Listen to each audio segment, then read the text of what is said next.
The views and opinions expressed on this program are those of the producers and the individuals appearing on this program and do not necessarily reflect the views and opinions of the staff of the Sun Prairie Media Center, its members or underwriters, the board members of the Media Center Commission, Charter Communications, TDS Telecom, or the staff and elected officials of the City of Sun Prairie.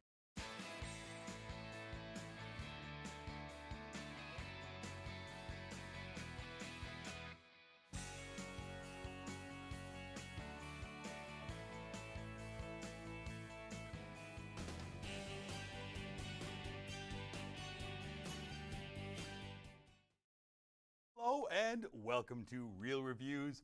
My name is Jamison Rabbit. This week, there is no Mike. There never was a Mike.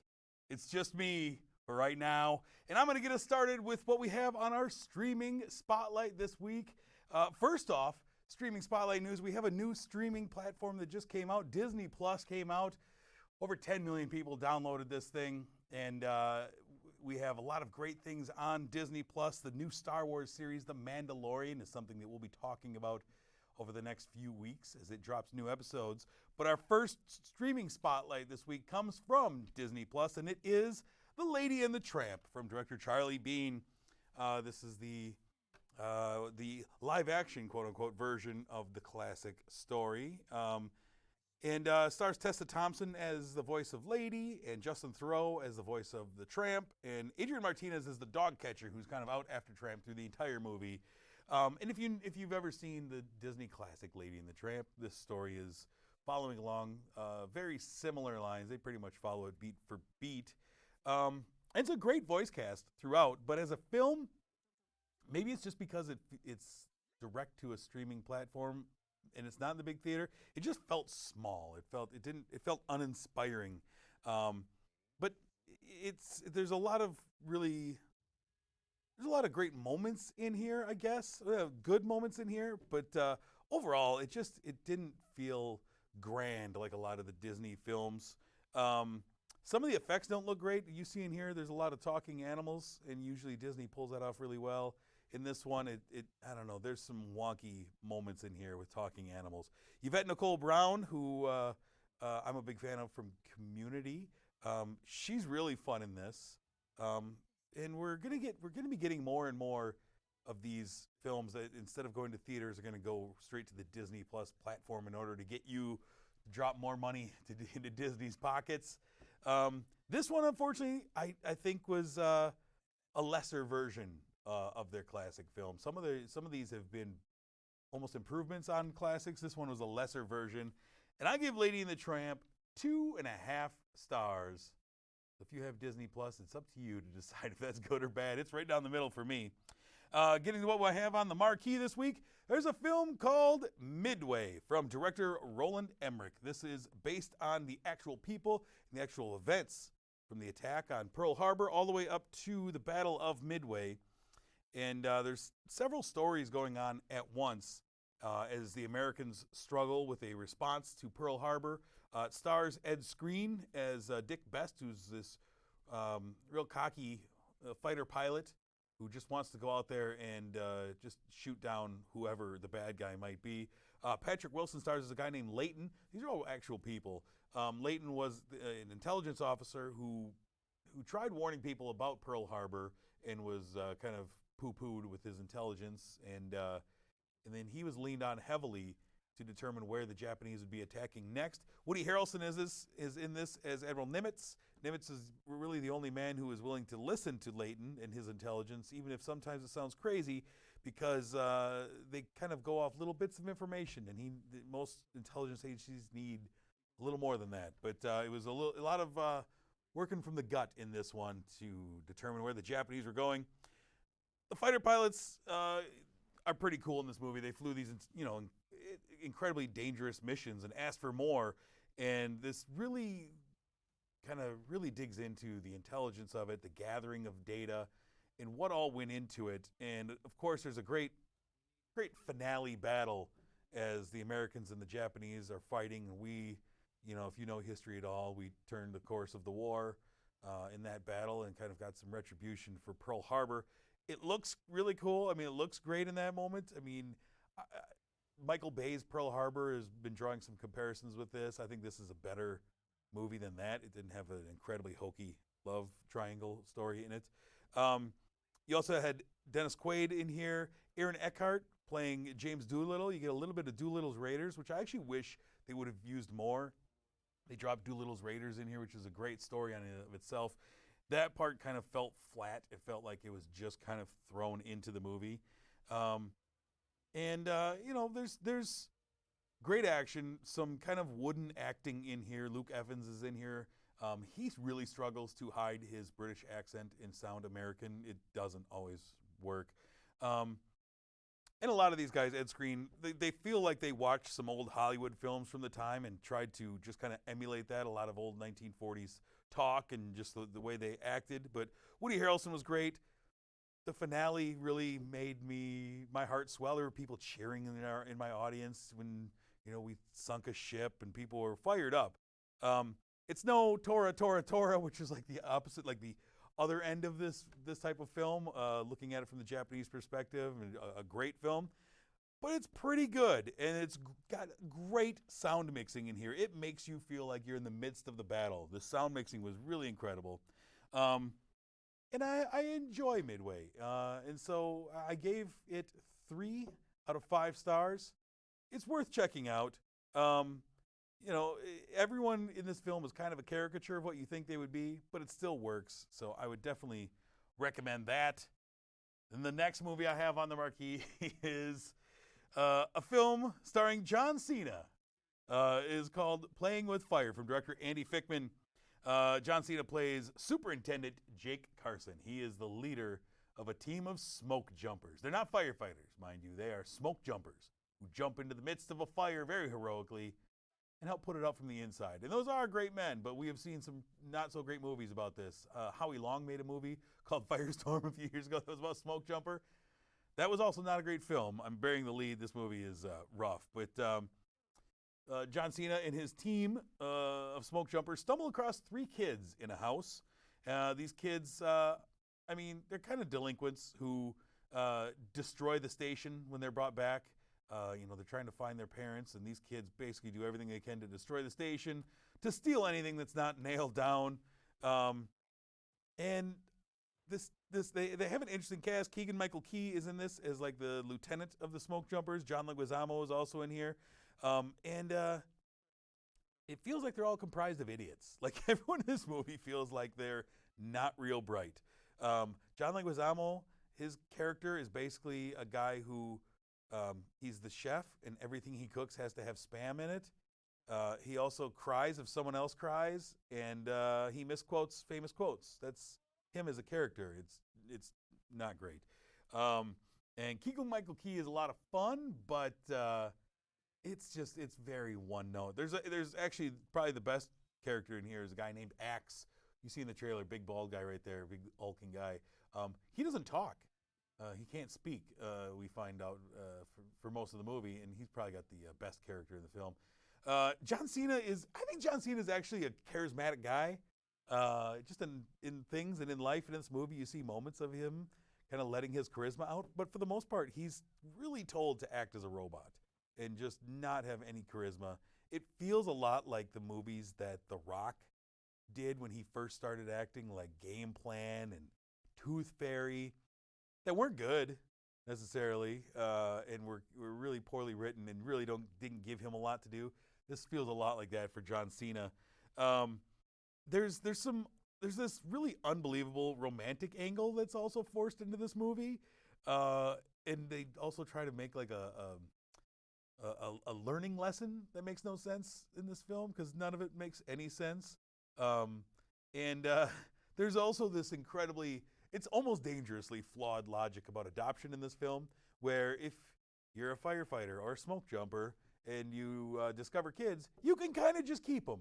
And if the state says that's not how adoption works, you can kind of just say, well, I'm still keeping these kids. And that's not 100% how adoption works. This film just lacked a spark. It needed the fire that Playing with Fire says it would have. It really lacked that. And it was frustratingly bad. I took my 6-year-old daughter and my 13-year-old son to this. they're more of the demographic than I am for this film. My 13-year-old son didn't care for it. My 6-year-old daughter liked one scene, basically, where there's a lot of bubbles. Thought that was kind of fun. So that's it. That's what you got coming out of Playing with Fire. So Playing with Fire, I give 1.5 stars out of 5. Unfortunately, it's not the great film that we all thought it would be. Let's see what we have next.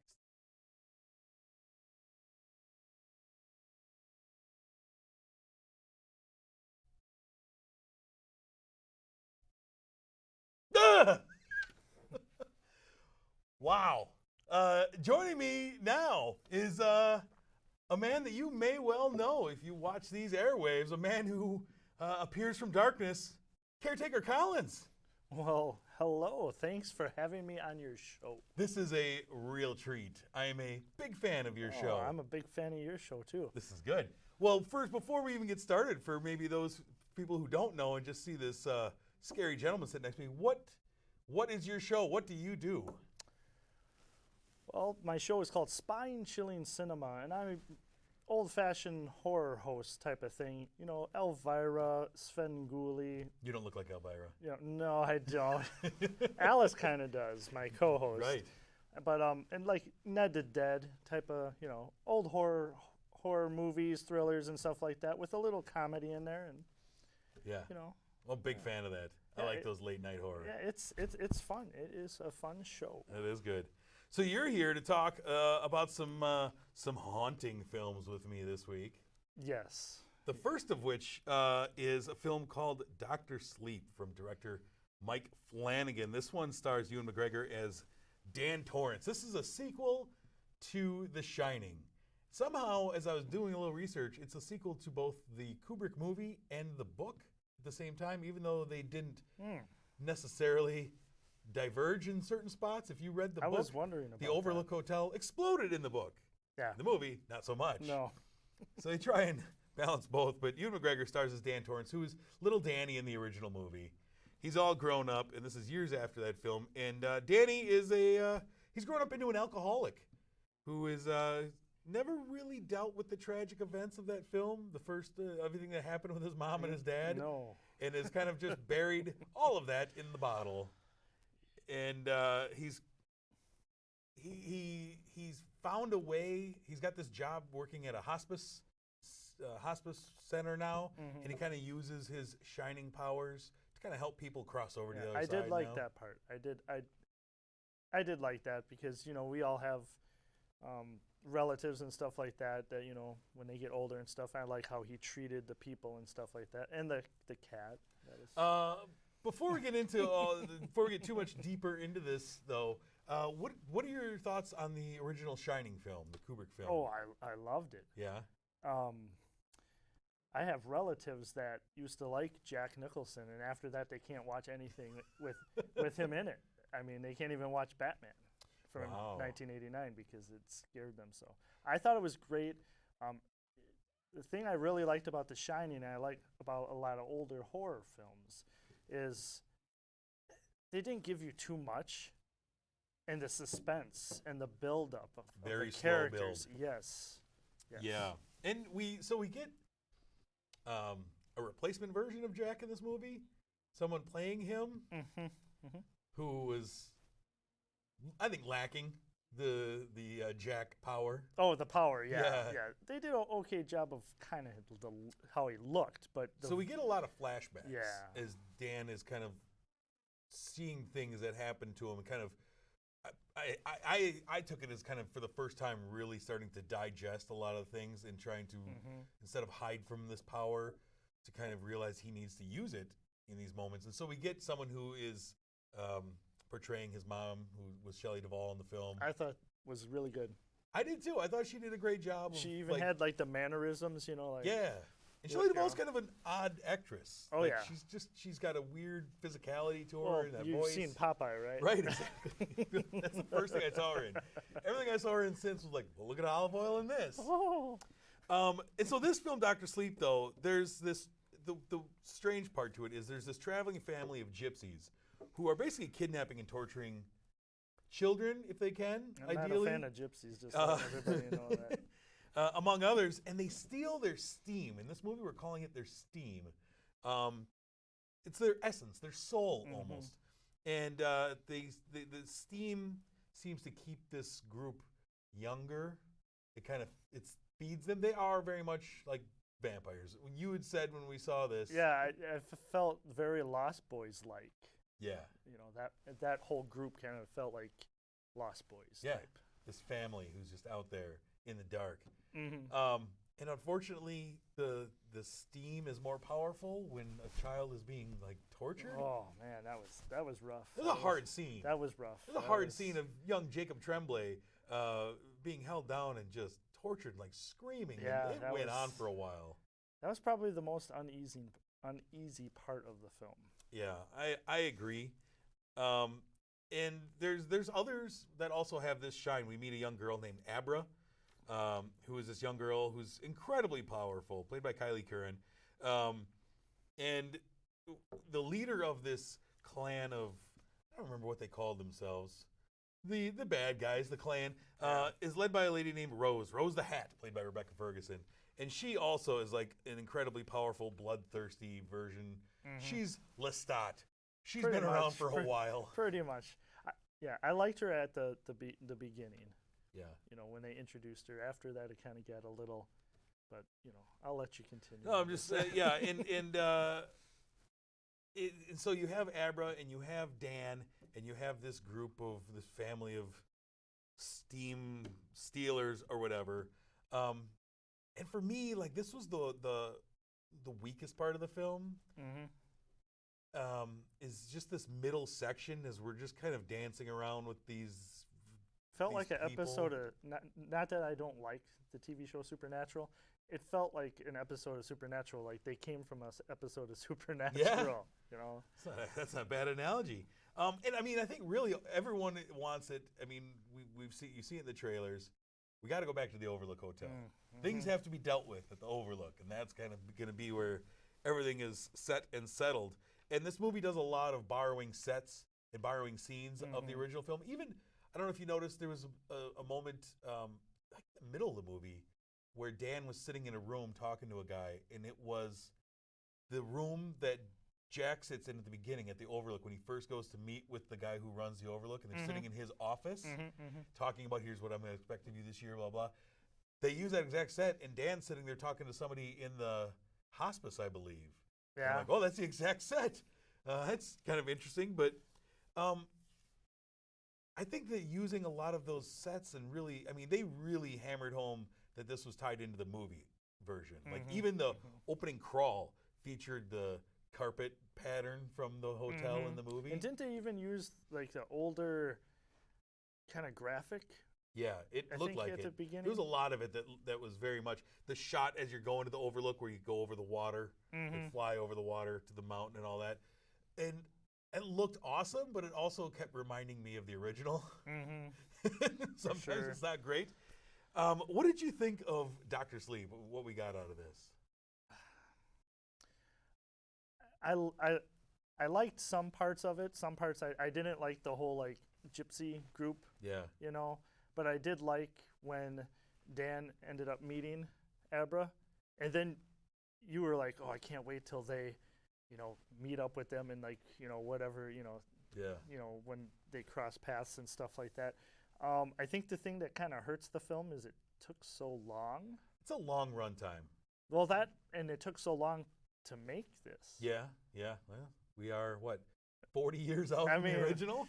If they would have made it a little quicker, they could have actually maybe still had some of the same actors. I was actually very curious about this because, you know, notoriously, Stanley Kubrick, well, he made the original film based off the Stephen King novel. Stephen King really hates that movie. Yeah, you were saying that, yeah. And prefers the made-for-TV version starring Steven Weber from Wings, which, okay, but he had to have signed off on this one because it's based on his sequel. Yeah. And the movie is very heavily inspired by the film version rather than the book version, which it confuses me whether Stephen King's like, well, I like cashing checks, I guess. Go ahead. Yeah, it did have some it's almost more like an action film than a horror film. I thought a little bit of a thriller, but there are some scenes that are like, ugh, you know. So it's the one thing I like the bathroom. The bathroom. Right. That's creepy. But I think it lacked the subtlety of The Shining. Yeah. We also got one of my favorite parts, and I know you enjoyed. Carl Lumbly steps into this film as as Halloran, the Scatman Crothers character from the original. That also did the voice of Hong Kong Fu. Right, and I think he did an amazing. Yeah, they did a great job finding the guy who was spot on for that character. Like I said, he even had kind of like, if you remember, the Scatman kind of had like a weird looking jowl. Yeah. And this guy did too. So. As soon as he started calling him Doc, I was like, "Oh man, did they find his kid?" Honestly, all like the characters that were played by different people that were in The Shining, I thought they all did an excellent job. Yeah. I enjoyed moments when, like you had said, when Abra and Dan were communicating, using The Shining to communicate. Mm-hmm. I like that. I like that idea, but it just felt like there was so much in this movie that was Hollywoodized. Oh yeah, for sure. It kind of really detracted from what could have been a really cool film. Could you imagine if they would have tried to make it shorter with all the stuff they had in it, though? Yeah, too? I mean, there was a lot of stuff, almost too much for a horror film. I thought there was one moment where I walked down the middle of the movie. I thought the movie was nearing a natural conclusion. Like, okay, I know where this is going. Actually, I walked out, used the restroom. I come back and said, like, 75 minutes left in the movie. Like, oh, there's a whole other movie ahead of us. Oh, we got a lot of communicating telepathically still to do before anything happens in this. What did you ultimately give Dr. Sleep? Well, if you watch Spine Chilling Cinema, I know that's kind of a... Give yourself a cheap plug. I love it. Cheap plug. I'm usually a little bit more nice. Alice is the real bad, hard critic. If Bela Lugosi's not in it, it doesn't get a perfect score. But I'm going out of 5. I was thinking 2.5, but because of the actors, and I think McGregor. Yeah. I thought he did a really good job. Right. When he didn't have the beard, that freaked me out. I didn't know who it was at first.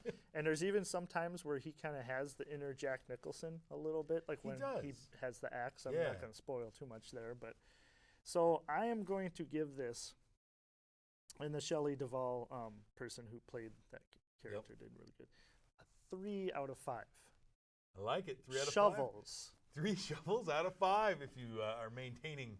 So I think if you're a fan of the first one, I mean, it's not going to hurt to see this, just to see where their thought of where it goes. You know, you might not like where it goes, but at least you'll know. You know. I agree with that. Like, I don't think there are some sequels that you're like, ooh, that actually lowered my opinion of the original movie. I can't get that taste out of my mouth. Some really bad sequels that sometimes they just no star, unfortunately. Yeah, they just like, oh, now I don't love the first one quite as much. And if not the second one, the third one, you know it's yeah, gonna be. Exactly. Except Halloween. I like Halloween 3. Halloween 3 is great. Season of the Witch. It's crazy. It's good weird. stuff, man. Sorry. But I agree with you on your score. I give it 3 out of 5 as well. I think it's good. Not great. You can enjoy it separately. Maybe you don't love The Shining. I think you can enjoy it separately. I think you could, actually. I think it might be, actually, maybe you might enjoy like the whole Lost Boys vampire crew more if you aren't invested in the outside story. But so it's a consensus. 3 out of 5 stars for Dr. Sleep. Do with that as you will. Let's move ahead as we look back to a movie that I asked you come up with a great throwback movie, a nice movie that we haven't talked about, a good throwback, and you nailed it. What did you choose for our movie throwback this week? I picked, I believe, 1979 or 1979? Yeah. Phantasm, starring Angus Scrimm as the Tall Man. The Tall Man is an iconic villain. This movie is a film. It's a film I hadn't seen since high school. You mentioned it, and I was like, "Oh, I'm actually looking forward to watching that because it's been 30 years since I saw it." Yeah. And I was a little nervous about how it was gonna hold up. Yeah. You know, some movies they're better in your head, and it looks like a B movie. You know, it's done on a lower budget, but it's actually really good. Really good. It is. It's so odd. It's very odd. I mean, like. Film. there's things in here, and there's story beats and character elements that don't even make sense to me. I'm watching it, I'm like, why are they doing that? It doesn't matter. It's enjoyable. It is. And like the visual aesthetic of this movie is so cool. There's so many things from like, I remembered instantly as soon as it started the long white hallways, the long marble hallways of the funeral home. It makes him look even taller when he's walking. Right, you have the tall man just stalking around, and he's terrifying, especially in moments where he picks up the casket with one arm. Yeah, like, oh, that guy's freakish. And then you have like I mean, almost like the aliens that are like Jawa-esque in this movie. Yeah, they're basically like, because that one buddy of theirs was at the, they find out one of their buddies actually was turned into one. Right. So it's so weird.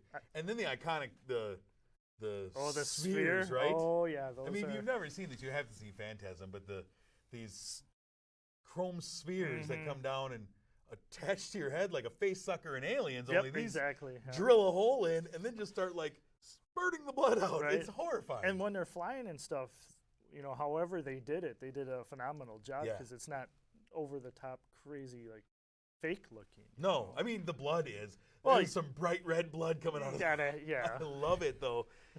I read something that director J.J. Abrams, when he was making The Force Awakens, when he came up with the character of Captain Phasma, it was based off the look of those Oh, really? balls. Oh, wow, that's neat. And that's why he named her Phasma, because she was all chrome stormtrooper, and he's like, oh, that's a Phantasm right there. Right. I almost pretty wonder cool. too if like movies like Nightmare on Elm Street took from Phantasm, because there's so many times where in the film you don't know if it's reality or is it, the alternate reality. What did you think of the ice cream truck guy? The ice cream truck guy is terrifying. Reggie? He's weird. Weird. By the way, he's in all 5 movies. Wait, there's 5 Phantasm movies? Of course there's 5. I was about to say, I was shocked that this didn't become a massive series. No, it did. With different actors, though, unfortunately. I need to go find some. Tall Man was in all of them, Angus Okay. Scrim. And speaking of this, I'm kind of rambling, but No. Angus Scrim was in a movie with Bruce Campbell. Mm-hmm. I don't know if you've ever seen it, Mind Warp. I have not seen Mind It's kind of Warp. like a post-apocalyptic. Oh, you're speaking my language. Yeah, with you that. might want to check it. I own it, so Mind Warp. maybe we'll have a movie night. I like this. I like Mind. I'm going to have to check out Mind Warp. I think Phantasm is criminally underrated, man. This movie is great. Oh yeah, I'm really glad you selected this one. And the fly that comes out of the finger. Yeah, the whole finger bit was. I love it. It's very cool. So if you haven't seen Phantasm, we both recommend you checking it out tonight. Drop what you're doing as soon as this show's over. Boy. Hey, boy. Oh, that's terrifying. Let's take a look ahead at what is coming soon, though. The weekend of November 22nd, we have a few movies that will be on the marquee that week. First one is the Mr. Rogers movie starring Tom Hanks, A Beautiful Day in the Neighborhood. Looking forward to that. Tom Hanks looks pretty great as Mr. Rogers. He's great in almost everything that I've seen, and it's crazy to think that he started on, as far as I know, Bosom Buddies. I know it. And That's the other right. guy is nowhere to be found. We also have a movie that was supposed to have come out earlier this year and kept getting pushed back, 21 Bridges, which is a cop drama. Looks kind of interesting. The one that all the kiddos are going to be at the theater for, Frozen 2, is coming out that week as well. This is all November 22nd. And then a smaller release of a film called Dark Waters. Before we leave you, we have to thank our sponsor, though, who provides all these films to us, Marcus Theaters, The Palace here in Sun Prairie. Thank you for sponsoring this program. We always enjoy a nice dream lounger, especially on a cold night. Some of them got those seat heaters in them. Just hit that and warm your little tushy up and watch a terrific movie. Next week, we're going to be talking about films like Charlie's Angels, Ford versus Ferrari, The Good Liar, Streaming Spotlight. We'll maybe have Mike back. Thank you, sir. You might Caretaker have him. Collins. You We might have him. I don't know what back. you did with him. It was Alice. I not haven't me. seen him. You just show up. Thank you. And we, of course, check out Spine Chilling Cinema. Where can people find Spine Chilling Cinema? Spine Chilling Cinema is on K-Sun, Friday nights at 11 p.m. Central Time. That is 983 on Charter Spectrum. channel 13 on TDS. And if you really want to feel the scariness in HD, TDS 1013. There you go. I don't know if you need this in HD. It's pretty frightening close up. All right. Thank you again for joining me, sir. It is time for us to bid our adieus. Until next week, for Caretaker Collins, I'm Jamison. Have a good one.